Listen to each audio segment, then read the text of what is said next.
Kostrad kecolongan, oknum perwira pangkat letda main judi online pakai uang satuan 876 juta rupiah. Instansi TNI Angkatan Darat tercoreng gara-gara ulah oknum perwira satu ini. Bahkan perwira TNI satu ini tergabung dalam satu prajurit Brigade Infanteri 3 Komando Cadangan Strategis TNI Angkatan Darat. Saat ini diketahui sosok perwira TNI AD pangkat Letnan 2 atau Letda inisial R menjalani pemeriksaan oleh Kostrad TNI Angkatan Darat. Letda R menjalani pemeriksaan lantaran diduga Letda R telah menyelewengkan dana satuan untuk bermain judi online. Dari rilis yang diterima, Kepala Penerangan Kostrad Kolonel Hendy Yustian Danang membenarkan bahwa Letda R saat ini sedang menjalani pemeriksaan.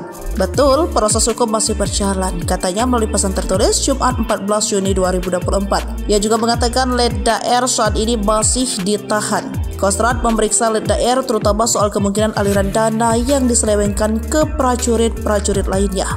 Semua kemungkinan sedang didalami, kasus diproses secara hukum, tuturnya.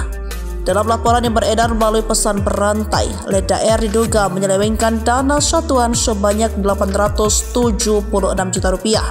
Laporan yang sama menyebutkan, Letda R ketahuan mulai menyelewengkan dana sejak Agustus 2023. Kostrad menegaskan bahwa setiap bentuk perjudian, baik konvensional maupun online, melanggar hukum dan kode etik militer.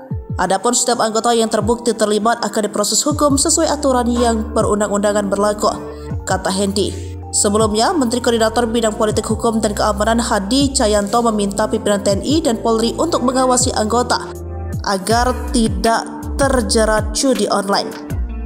Kami menghimbau kepada seluruh pimpinan kementerian atau lembaga termasuk TNI Polri juga kerap memberikan perhatian khusus kepada seluruh jajarannya supaya tidak terjebak judi online, katanya di Hotel Borobudur, Jakarta, Kamis 13 Juni 2024.